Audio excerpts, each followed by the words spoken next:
तर मग मालिकेच्या आजच्या भागामध्ये आपण पाहत आहोत की आता इकडे अर्जुनने सचिनची कॉलर पकडतच अस्मिताच्या खोलीमध्ये तो घेऊन आलेला असतो. तर इकडे सायली अस्मिताला उठवत असते. अस्मिताताई उठा उठा म्हणून ती तिला आवाज देत असते. तेव्हा अस्मिता उठून बसते आणि समोर पाहते तर काय, अर्जुनने सचिनची कॉलर पकडलेली असते. तेव्हा अस्मिता म्हणत असते, अर्जुन काय करतोस हे? आत्ताच्या आत्ता त्याची कॉलर सोड. तुझी हिंमत कशी झाली त्याची कॉलर पकडण्याची? त्याच वेळेला अर्जुन म्हणत असतो, तेच अस्मिताताई मी तुला सांगण्याचा प्रयत्न करत आहे. हा माणूस तुला फसवतोय. हा फ्रॉड आहे एक नंबरचा. तेव्हा अस्मिता म्हणत असते, हे बघ, आत्तापर्यंत तू जे काही बोलत होतास ते मी ऐकून घेण्याचा प्रयत्न केलाय. पण आता नाही. तू त्याच्याबद्दल अशा पद्धतीने नाही बोलू शकत. मी तुला सांगितलंय ना, मला त्याच्यावर पूर्ण विश्वास आहे म्हणून. त्याच वेळेला अर्जुन म्हणत असतो, आत्ता हा आपल्या घराच्या बाहेर एका मुलीला भेटायला गेला होता. तो तिच्याशी बोलत होता आणि तेव्हा सायली म्हणत असते, हो अस्मिताताई, जेव्हा ती मुलगी तिथून पळायला लागली त्यावेळेला मी तिचा हात पकडला होता आणि याही वेळी मला स्पष्टपणे जाणवलं की ती मुलगीच होती, तो मुलगा नव्हता. अस्मिताताई, तुम्ही आमच्यावर विश्वास ठेवा. मी तुम्हाला खरं सांगते. त्यावर अस्मिता म्हणत असते, मी तुम्हाला सांगितलंय ना, मला तुमच्याशी काहीच बोलायचं नाहीये म्हणून. आत्ताच्या आत्ता तुम्ही दोघंही इथून निघून जा. मी तुम्हाला सांगितलेल्या तुमच्या गोष्टी लक्षात नाही आहेत का? त्यावेळेला अस्मिताने सचिनची बाजू घेतलेली असते. अर्जुन सायलीला तिने तिथून खोलीमधून बाहेर काढलेलं असतं. आता इकडे अर्जुन आणि सायली खोलीमध्ये येतात. अर्जुन सायली खोलीमध्ये आल्यानंतर इकडे आता ते एकमेकांशी बोलत असतात. त्याच वेळेला अर्जुनची फार चिडचिड होत असते. अर्जुन म्हणत असतो, त्या त्या सचिनला मी सोडणार नाहीये. त्याने अस्मिताला फसवण्याचं काम करतोय. आपण प्रत्येक वेळी म्हणतो की अस्मिताताईची सिच्युएशन खूप नाजूक आहे आणि त्यामुळे त्याला सोडून देण्याचा नेहमी प्रयत्न करतो. पण किती वेळा असं आपण त्याला सोडून देणार आहोत? हे अस्मिताताईच्या डोळ्यावर जी प्रेमाची पट्टी आहे ती काढायलाच हवी, असं अर्जुन विचार करतो आणि तेव्हा सायली त्याला समजवते. दुसऱ्या दिवशी सकाळी लवकर उठायचं असतं, पण सायलीने अलाराम म्हणजेच तिच्या भाषेमध्ये गजर लावलेलाच नसतो. आता जेव्हा अर्जुनला ऑफिसमधून फोन येतो तेव्हा ते लगबगीनेच उठतात आणि खाली येतात. इकडे चैतन्यसुद्धा आलेला असतो. आज होळी असल्यामुळे छान गरमागरम साजूक तुपातली पुरणपोळी खाण्यासाठी त्याची एंट्री झालेली असते. त्याच वेळेला अर्जुन आणि सायली आतापर्यंत कुठे आहेत काही दिसलेलं नसतं. आता इकडे कल्पना म्हणत असते, हो हो हो, सगळं काही अगदी वेळेवर होणार आहे. आणि चैतन्य, हे बघ, सणाला तुला काही आमंत्रण देण्याची गरज नाहीये आणि तसंही हे तुझं हक्काचंच घर आहे ना. तेवढ्यातच प्रतिमा आलेली असते आणि रविराज सुद्धा. जेव्हा प्रतिमा तिथे येऊन उभी राहते तेव्हा तिला थोडंसं गरगरल्यासारखं होतं आणि गरगरल्यासारखं झाल्याबरोबर ती तशीच आहे त्या ठिकाणी डायनिंग टेबलवर बसत असते आणि थोडंसं पाणी पिते. त्याच वेळेला पाणी पिल्यानंतर मनामध्ये विचार येतो, हल्ली मला बऱ्याचदा असं होतंय, थोडं जरी काम केलं, थोडं जरी चाललं तर दम लागतो आणि गरगरल्यासारखं होतंय. हे सगळं का होतंय कळतच नाही, असा प्रतिमा विचार करते. त्याच वेळेला सायली आणि अर्जुन त्यांच्या खोलीतून खाली आलेले असतात. आता सायली म्हणत असते, स्वारी आई, आज मला ना उशीरच झाला उठायला. खरं तर होळी असून सुद्धा गजर लावलाच नाही ह्यांनी आणि म्हणून उशीर झाला. कल्पना म्हणत असते, काय सांगतेस तू? आत्ता येतेस उठून खाली? मग बाहेर अंगणामध्ये सडा रांगोळी हे सगळं कोणी केलंय? अगं पूर्णाची पण तयारी झाली. हे सगळं कोणी केलंय? एवढी सगळी कामं कोणी केलेली आहेत? तेव्हा सायली म्हणत असते, नाही मी नाही केलं. तेवढ्यातच विमलसुद्धा तिचं तिचं आवरून बाहेर आलेली असते. आता ती म्हणत असते, ताई आज होळी आहे ना, मग कल्पना वहिनी मी पटकन ना इकडे पूर्णाची तयारी करायला घेते. त्याच वेळेला सर्वांना आता आश्चर्याचा धक्काच बसतो. अरे, ही सुद्धा आत्ताच इथे आली आहे, विमल सुद्धा. मग हे सगळं कोणी केलं? बाप रे बाप. तेवढ्यातच अश्विन येतो आणि अश्विन म्हणत असतो, तन्वी तन्वी कुठे? तेवढ्यातच तन्वी बाहेरून येत असते. तन्वीच्या हातामध्ये इथे पूजेचं ताट असतं आणि ती छान तयार होऊन आलेली असते. आता अश्विन म्हणत असतो, तन्वी तू काय हे कुठे गेली होतीस? अरे अश्विन, असं काय करतोय? तुळशीला पाणी घालण्यासाठी बाहेर गेले होते. तुम्ही सर्वजण असे माझ्याकडे का बघताय? अरे आज होळी आहे ना म्हणून मी लवकर उठले, सडा रांगोळी केली, त्याचबरोबर पूर्णाची तयारीसुद्धा करून ठेवली आणि म्हटलं चला आज तुळशीला पाणी घालावं, आज मी माझ्या हाताने पुरणपोळीचा नैवेद्य बनवणार आहे. हे सगळं काही ती बोलल्यानंतर सर्वांच्या चेहऱ्यावर हसू उमटलेलं असतं. आता इकडे कल्पना म्हणत असते, अरे बापरे, आज बहुतेक सूर्य ना पश्चिमेकडूनच उगवला आहे. त्याच वेळेला अश्विन प्रियाची बाजू घेतो आणि म्हणतो, मम्मा, नेहमी सूर्य पूर्वेकडूनच उगतो. पण तुम्हाला ना तन्वीने काही जरी केलं ना, त्या प्रत्येक गोष्टीमध्ये खोटच काढून घ्यायची असते. ती तुमच्या सर्वांसाठी एवढं सगळं काही करते, पण तिच्या करण्याची तुम्हा कोणाला काही किंमतच नाहीये. प्रत्येक वेळी तुम्ही तिला टॉन्ट मारता किंवा तिचं प्रत्येक वेळी जे काही करणं आहे ना, ते हलक्यातच घेता. तेव्हा कल्पना म्हणत असते, अरे अश्विन, तसं नाही. आत्तापर्यंत ती कशी वागली ना, त्यावरून हे अंदाज बांधले जातात. पण असो, आज मात्र तिला ही सुबुद्धी भेटली, त्यातच आनंद आहे. तेव्हा अश्विन म्हणत असतो, तन्वी, हे सगळं तू काही केलेस ना, त्यामुळे मला तर फारच आनंद झाला आहे. तेव्हा प्रिया म्हणत असते, हो अश्विन, आज होळी आहे ना, मग मी आता पटकन पुरणाची तयारी करून ठेवलेली आहे. बाकीचा सगळा स्वयंपाक मी करत आहे. पूर्णाजी, आणखी सुद्धा मला काही कामं सांगायची असली तर ती तुम्ही सांगा. आज होळीचा नैवेद्य मी माझ्याच हाताने बनवणार आहे. त्याच वेळेला पूर्णाजी म्हणत असतात, अजिबात नाही. तुला एवढ्या छान अशा पुरणपोळ्या करायला जमणार आहेत का? आणि होळीचा नैवेद्य तर तुला करायला जमणार आहे का? त्याच वेळेला प्रिया म्हणत असते, हो जमेल ना, का नाही जमणार? मी नक्कीच आवडीने करेल तो पुरणाचा सुद्धा नैवेद्य. आता इकडे पूर्णाजी नाही म्हणत असतात. पण तेवढ्यातच आता रविराज म्हणत असतात, आज तन्वीचं हे वागणं थोडंसं विचित्रच आहे. तेव्हा सायली म्हणत असते, मी काय म्हणते, असू द्या ना, उगाचच नैवेद्याला तिला का नाही म्हणायचं? तिची जर इच्छा आहे नैवेद्य करण्याची, तर आपण उगाचच एखाद्याला का आणि कशामुळे टोकायचं? नको, तिला पण टोकायला नको. तिची इच्छा आहे तर ते सगळं काही तिला करू द्या, असं सायली म्हणत असते. आता प्रियाला सायलीकडून आईतच सपोर्ट मिळालेला असतो आणि तिने नकळतपणे तिची बाजू घेतल्यामुळे तिला आनंदसुद्धा झालेला असतो. आता इकडे अर्जुन सायलीला म्हणत असतो, तुला बायको खरंच असं वाटतं का की ही बदलली असेल म्हणून? आणि त्याचबरोबर जेव्हापासून नागराज जेलमध्ये गेलाय तेव्हापासून इकडे ही नेहमी नेहमी आपल्याला नागराजने घातलेल्या कोड्याचं उत्तर देते. बघितलंस ना, म्हणजे आतासुद्धा ही ह्या सगळ्या काही गोष्टी करायला घेते. मग आता असं वाटत नाही का की त्या कोड्याचं उत्तर इकडे प्रियाचं असेल म्हणून? तेव्हा सायली म्हणत असते, बरोबर बोलताय तुम्ही, पण असो. आता इकडे कल्पना म्हणत असते, बरं मी काय म्हणते, मार्केटमधून काही वस्तू आणायच्या आहेत, काही सामान आणायचं आहे, ते सामान तुम्ही घेऊन येता का? त्यावर लगेच आता इकडे रविराज आणि जे काही प्रतापराव आहे ते दोघेही म्हणत असतात, बरं बरं ठीक आहे, जे काही सामान आहे ना त्याची यादी तुम्ही दोघीजणी करून द्या, म्हणजे आम्ही मार्केटमध्ये जाऊ. पण आता इकडे कल्पना म्हणत असते, पण मी काय म्हणते, आणखी अस्मिता खोलीच्या बाहेर आलीच नाहीये. तेव्हा ते म्हणत असतं, अगं मग जा ना, बोलून घेऊन ये. तेव्हा ती म्हणत असते, नाही ना, मला तिथे जायलाच नको वाटतं. तो माणूस असतो ना तिथे, म्हणून माझी इच्छाच होत नाहीये तिथे जाण्याची. तेव्हा प्रतापराव म्हणत असतात, चल मी येतो. आता ऑलरेडीच सचिन अस्मिताला उठवत असतो आणि जेव्हा कल्पना येते तेव्हा ती म्हणत असते, काय झाले, आणखी तू उठली का नाही आहेस? अगं अस्मिता, उठ बाळा, किती उशीर झालाय. आज होळी आहे आणि होळीच्या वेळेला तू अशी झोपलेली आहेस. ए अस्मिता, उठ ना, काय झालंय, का उठत नाही? तेवढ्या सचिनला मात्र फारच टेन्शन आलेलं असतं की आत्तापर्यंत का उठत नाहीये म्हणून. आता तेवढ्यातच अस्मिता उठत असते. अस्मिताला खूप झोप लागलेली असते. इकडे प्रतापराव म्हणत असतात, अगं होळीच्या दिवशी, सणा दिवशी असं कोण झोपतं गं अस्मिता? अगं मम्मा, मला कशी झोप लागली ना ते कळलंच नाही मला सुद्धा. आणि तेव्हा ती म्हणत असते, अगं कदाचित ना तू जास्त गोळ्या वगैरे घेतेस ना, संध्याकाळच्या म्हणून होत असेल. तेव्हा अस्मिता म्हणत असते, नाही मम्मा, मला आता संध्याकाळच्या गोळ्या वगैरे काहीच नाही आहे. मग तू रात्री काही घेतलं होतंस का, खाल्लं होतंस का काही तू? त्याच वेळेला ती म्हणत असते, नाही, मी रात्री तर काहीच घेतलं नव्हतं. फक्त मला इकडे सचिनने तेवढं दूध दिलं होतं प्यायला, मी तेवढंच घेतलं. त्यावर प्रतापराव म्हणत असतात, हे बघ सचिन, आमच्या मुलीची काळजी आम्ही स्वतः घेऊ शकतो. तू उगाचच नाही त्या गोष्टी पुढे पुढे करत जाऊ नकोस. आणि माझ्या मुलीला तू इकडे दूध आणि ह्या सगळ्या गोष्टी देण्याची काहीच गरज नाही, समजलं? असं स्पष्टपणे ते आता इथे बोलत असतात. आता किचनमध्ये प्रिया सायलीला म्हणत असते, सायली ऐक ना, मी इकडे पुरणपोळ्या बनवून घेऊ का?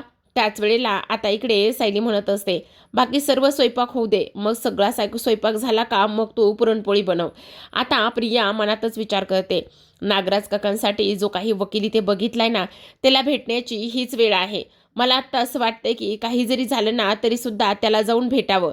एकदा का त्याच्याशी बोललं, त्याला भेटलं ना तर मग बऱ्याच गोष्टी ते सॉल्व्ह होतील. आणि तसंही आता पुरणपोळ्या बनवण्यासाठी बराच वेळ आहे. मग माझं तोपर्यंत जाऊनसुद्धा येणं होईल. पण काहीतरी कारण आणि व्यवस्थित निमित्त सांगून जावं लागेल. नाहीतर आत्तापर्यंत सकाळपासून केलेल्या सगळ्या काही पाण्यावर इथे मेहनतीवर पाणी फिरल, असा इकडे ती विचार करते. तर इकडे आता जी कल्पना आहे ती कल्पना सुमनला मार्केटमधून काय काय आणायचं त्या सर्व सामानांची यादी सांगत असते. तेवढ्यातच प्रिया तिथे येते आणि म्हणत असते, "पूर्णाई, ऐक ना पूर्णाजी, जर मार्केटमधून काही वस्तू आणायच्या असतील तर त्या मी आणू का?" तेव्हा ती म्हणत असते, "मग मी बाबा असू द्या, तुम्ही नका जाऊ मार्केटमध्ये. एक काम करते, मीच मार्केटमध्ये जाते आणि हे सगळं सामान घेऊन येते." त्याच वेळेला आता इकडे पूर्णाजी मनातच म्हणत असतात, "नाही नाही, ही तन्वी एवढं कसं काय चांगलं वागू शकते? हिचा जर हा खोटा चेहरा सगळ्यांसमोर जर आणायचा असेल ना, तर मग आता ही एकच वेळ आहे, ही एकच चांगली संधी आहे. काही जरी झालं ना तरीसुद्धा हिला आत्ताच हिच्या चेहऱ्यावरचा खोटा मुखवटा बाहेर काढला पाहिजे. ही खोटं वागते हे तर नक्कीच आहे." असं पूर्णाजी म्हणू लागतात. त्याच वेळेला ते आता म्हणत असतात, "अगं मी काय म्हणते तन्वी, माझ्याकडे ना तुझ्यासाठी एक दुसरंच काम आहे." त्यावर ती म्हणत असते, "हां सांग ना पूर्णाजी, तू जे काही काम सांगशील ना ते मी करायला तयार आहे." त्याच वेळेला पूर्णाजी म्हणत असतात, "अगं आज संध्याकाळी आपल्याला होळी पेटवायची आहे. मग होळीसाठी आपल्याला शेणाच्या गौऱ्या लागतात, कमीत कमी 5 तरी. मग मग त्या गौऱ्या तू थाप. मार्केटमधून जायचं, शेण आणायचं आणि आपल्या बाहेरच्या अंगणामध्ये शेण आणि गोमूत्र मिक्स करून गौऱ्या थापायच्या." आता तन्वीचा चेहरा फारच पडलेला असतो. तेव्हा रविराज म्हणत असतात, "मला नाही वाटत तिच्या चेहऱ्याकडे बघून की ती हे सगळं काही करू शकते. पूर्णाई बघा तिचा चेहरा कसा झालेला आहे." आता प्रिया विचार करू लागते, "बापरे, काय काय करावं लागणार आहे मला कळतच नाही. आता मला ह्या गौऱ्यासुद्धा थापाव्या लागणार आहेत का?" त्याच वेळेला आता इकडे रविराज म्हटल्यानंतर ती त्यांच्याकडे रागानेच पाहत असते. तेव्हा पुन्हा एकदा स्वतःला सावरते आणि म्हणत असते, "पूर्णाई, असू द्या ना, माझी काहीच हरकत नाहीये. पूर्णाजी, तू सांगितलंस ना की इकडे मार्केटमधून शेण आणायचंय आणि गौऱ्या थापायच्या, मी थापेल ना."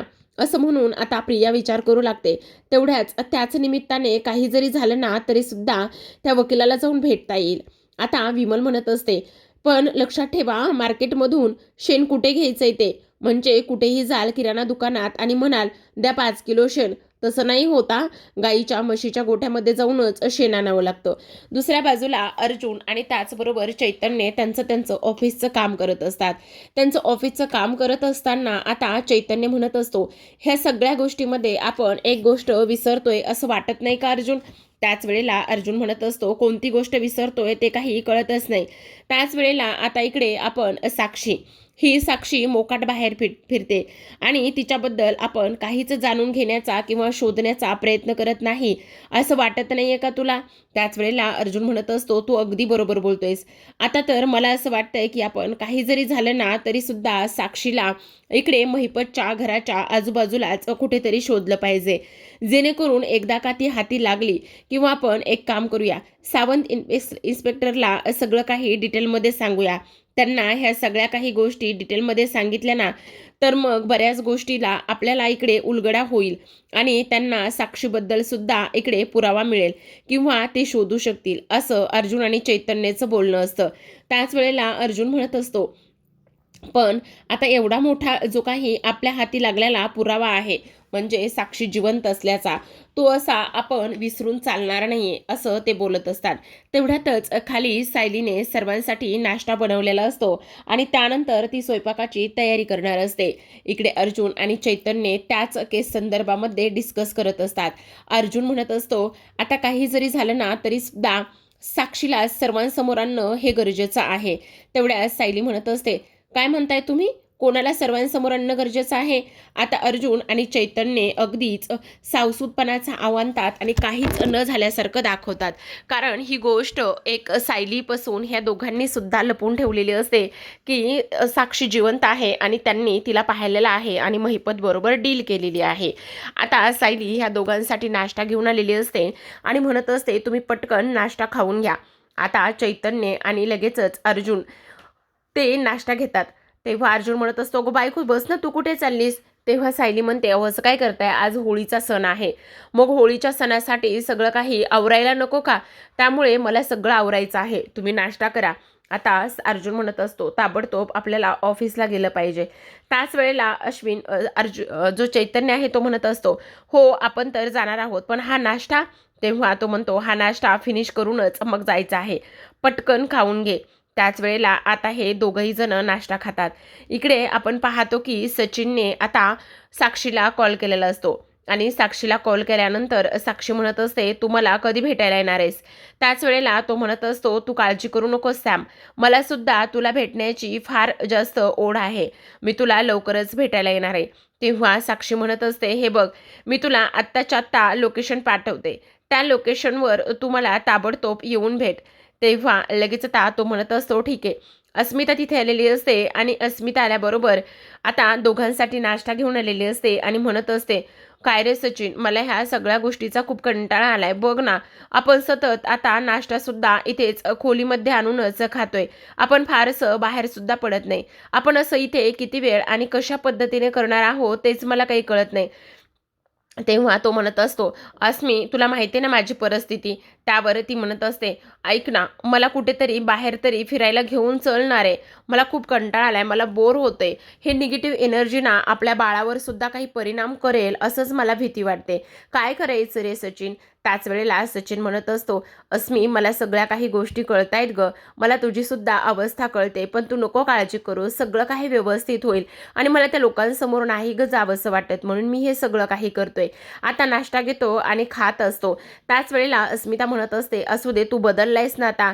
तेव्हा सचिनच्या डोक्यामध्ये एक प्लॅन येतो, तो विचार करतो, असं तर मलाही बाहेर जाऊ देणार नाही. तेव्हा तो म्हणत असतो, खरं तर मला ना आज होळी असल्यामुळे तुला एक छान ड्रेस घ्यायची इच्छा आहे, पण काय करणार, माझी परिस्थिती तुला माहिती आहे ना, म्हणजे माझा झालेला त्या बँक अकाउंटचा तो सगळा काही गोंधळ आणि ते. तेव्हा अस्मिता त्याला थांबवते आणि कपाटाकडे जाते, पर्समधून तिचं कार्ड घेते आणि त्याला देत असते. तेव्हा तो म्हणत असतो, अगं अस्मी हे कशाला? तेव्हा अस्मिता म्हणत असते, असू दे रे, हे बघ, जे माझं आहे ते तुझंच आहे ना, हे कार्ड घे, हवं तेवढी शॉपिंग कर, हवे तेवढे पैसे खर्च कर, तुला कोणीही कसलाही जाब विचारणार नाही, समजलं तुला? असं म्हटल्याबरोबर सचिनला तर आयतेच सगळं काही आयती संधी चालून आलेली असते, त्यामुळे तो पैसे ते कार्ड घेतो आणि खिशामध्ये ठेवतो आणि तेव्हा तो म्हणत असतो, खरंच मी तू किती चांगली आहेस ग, आज मी तुला खूप मोठं सरप्राईज देणार आहे. इकडे आपण पाहतो की कल्पना मेथीची भाजी निवडत बसलेली असते आणि त्याच वेळेला प्रतिमा सुद्धा तिच्या बाजूला असते. ती म्हणत असते, बघितलं ना, हे दोघे किती वेळ झालं गेलेले आहेत. तेव्हा सुमन म्हणत असते, वहिनी भाऊजी खूप दिवसातून मार्केटमध्ये जातात, पण निवडून सगळ्या वस्तू व्यवस्थित आणतात. आता सगळा भाजी मार्केटमधून सगळं सामान आणलेलं असतं. त्याच वेळेला प्रतिमाला थोडंसं गरगरल्यासारखं होतं आणि ती खुर्चीवर बसते. रविराज घाबरतात. तेवढ्यातच कल्पना सुद्धा धावतच येते आणि म्हणत असते, काय झाले, तुला बरं वाटत नाहीये का? तू ठीक आहेस ना? काय होतंय तुला, कसला त्रास होतोय का? असा इकडे आता ती विचार करत असते आणि त्याच वेळेला असा विचार केल्यानंतर प्रतिमा म्हणत असते, नाही ग, तसं काही नाहीये, फारसं थोडासा थकवा आला असेल त्यामुळे हे सगळं काही होतंय. तेव्हा रविराज म्हणतात, नाही नाही, अजिबात आपण काहीच ऐकून घ्यायचं नाही, अश्विनला आपण बोलून घेऊया आणि लगेचच तुला आपण डॉक्टरांकडे घेऊन जाऊया. लास्ट वीकमध्येच तुझ्या ब्लड टेस्ट करायला सांगितल्या होत्या, त्या सगळ्या काही करून घेऊयात. तेव्हा अश्विन येतो. अश्विन तिला चेक करत असतो आणि म्हणत असतो, काय झाल्यात, त्या आणखी कसला त्रास होतोय का? त्याच वेळेला आता ती म्हणत असते, नाही रे, काही नाही, थोडंसं गरगरल्यासारखं होतंय. तेव्हा अश्विन म्हणत असतो, जास्त काळजी करण्यासारखं काही नाहीये. पण तेव्हा रविराज म्हणत असतात, पण मी काय म्हणतो, ऐक ना, आपण तिच्या सगळं काही ब्लड टेस्ट वगैरे करून घेऊया का? तेव्हा अश्विन म्हणतो, हो चालेल ना, मी लगेचच लॅबमधून एक माणूस बोलावून घेतो. पण प्रतिमा म्हणत असते, नाही नको, कारण आज सण आहे आणि आपण आज सणा दिवशीच ब्लड टेस्ट वगैरे ह्या सगळ्या गोष्टी करण्याची काय गरज आहे? नाही नाही, नको नको, त्याची काही गरज नाही. रविराज म्हणत असतात, हे बघ प्रतिमा, अंगावर काढायला नको, आपण टेस्ट करून घेऊया ना, तुला त्रास होतोय तर. त्यावर प्रतिमा म्हणत असते, नाही, उद्या आपण टेस्ट करायला जाऊया, आज त्याची काहीच गरज नाहीये. प्रतिमाची ही अवस्था पाहिल्यानंतर सायलीला थोडंसं वाईट वाटत असतं. तर आजच्या भागामध्ये एवढंच. संध्याकाळी होळीचं इथे कार्यक्रम सुरू झालेला असतो. संध्याकाळी होळी पेटवलेली असते, सगळेजण छान तयार झालेले असतात. प्रतिमा होळीचं दर्शन घेत असते. तेवढ्यातच होळीचं एक जळतं लाकूड प्रतिमाच्या अंगावर पडणार. तेवढ्यातच सायली येते आणि सायली त्या लाकूड बाजूला करते हातानेच. सायलीला सुद्धा थोडासा चटका लागलेला झालेला असतो. आता प्रतिमाला हॉस्पिटलमध्ये ॲडमिट केलं जातं. अश्विनी येऊन चेक करतो आणि तेव्हा तिचं हिमोग्लोबिन फारच कमी झालेलं आहे. तिला ब्लड ताबडतोब चढवावं लागेल. मग आता ओ निगेटिव्ह ब्लड ग्रुप आहे. तेव्हा रविराज म्हणत असतात, अरे काळजी करण्याचं काय गरज आहे, इथे तन्वीचंच ब्लड ग्रुप ओ निगेटिव्ह आहे, ती देईल ना ब्लड. ही गोष्ट प्रियाने ऐकलेली असते आणि तेव्हा ती लगेच तिथून पळून जाते, मोबाईल स्विच ऑफ करते. अश्विन तिला कंटिन्यू कॉल करत असतो, पण तिचा काही केल्या फोन लागतच नाही. त्याच वेळेला आता सायली म्हणत असते, माझं ब्लड ग्रुप तुम्ही चेक करा. तेव्हा अश्विन तिचं ब्लड ग्रुप चेक करतो आणि ओ निगेटिव्ह असल्याकारणाने सायलीचं ब्लड ग्रुप इथे प्रतिमाच्या ब्लड ग्रुपशी मॅच झालेलं असतं आणि शेवटी सायलीने प्रतिमाला रक्त देऊन तिचा जीव वाचवलेला असतो. तर प्रेक्षकांनो, कसा वाटला एपिसोड? मस्त ना? चला मग इथे चॅनलला सबस्क्राईब करा, व्हिडिओला लाईक करा आणि भेटूयात उद्याच्या भागामध्ये. तुम्हा सर्वांना होळीच्या अगदी मनापासून शुभेच्छा.